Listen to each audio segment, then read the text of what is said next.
5-year-old Charlie was always such an easy child. He went to bed when asked to, ate all the meals his mom would make for him, and was kind to everyone he met.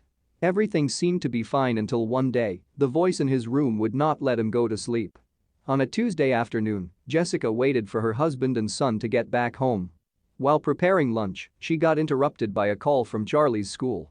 The concerned teacher tried to ask why Charlie has been so sleepy and tired lately throughout the entire day.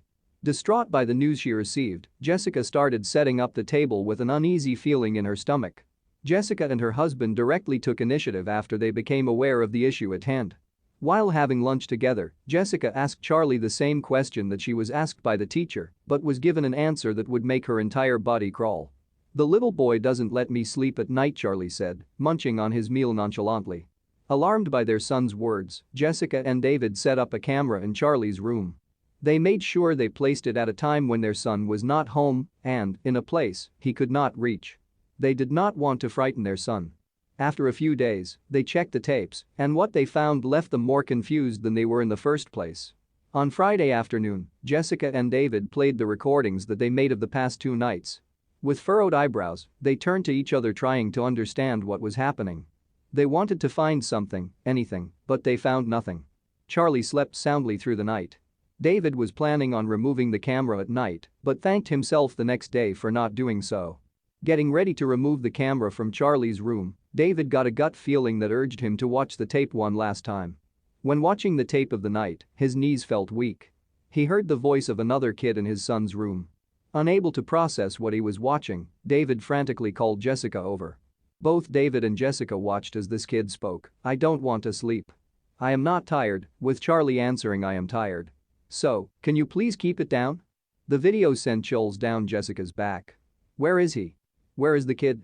Jessica watched in disbelief. They played the tape over and over again, in hopes of finding the other kid, but failed miserably. They ruled out all possible explanations.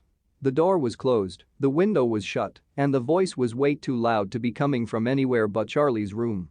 Charlie's parents knew that it was time to step into action as they plotted a fail-proof plan. Charlie's parents knew what they had to do. To catch the culprit, they'd have to be there to witness the crime. Each parent took a turn sleeping with Charlie in his bedroom, leaving the camera rolling. 5 days went by before Charlie's parents almost gave up, as neither of them heard or witnessed anything.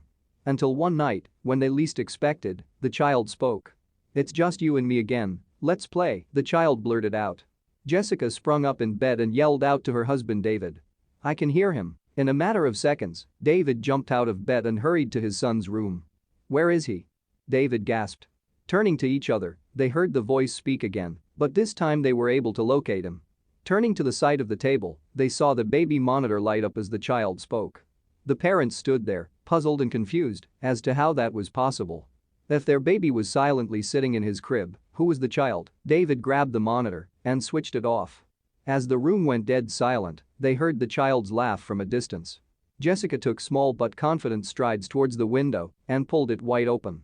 They looked at each other, coming to the same realization that the sound was coming from the house next door. Despite putting the puzzle pieces together, they were far from feeling content. They desperately needed answers. Charlie's parents waited till the morning came and made the much-needed phone call to the company that sold these baby monitors. It turned out that their neighbors had purchased the same baby monitor model, as the frequencies got mixed up, making Charlie hear what the baby next door would say. After going back and forth, the company offered Charlie's parents an offer they could not decline. The company offered the family a full refund on their baby monitor, promised to look into it and discontinue the model at hand once the malfunction is identified. The couple still felt like that was not enough.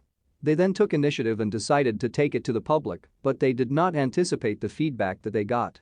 After their story gained popularity on social media platforms, so many other parents spoke up about facing similar issues with the same model. Their story did not only have an impact on other parents, for the company then acted on their statement and later produced an improved model. It is up to people like David and Jessica to make a difference in the world. You never know who you're saving when you speak up.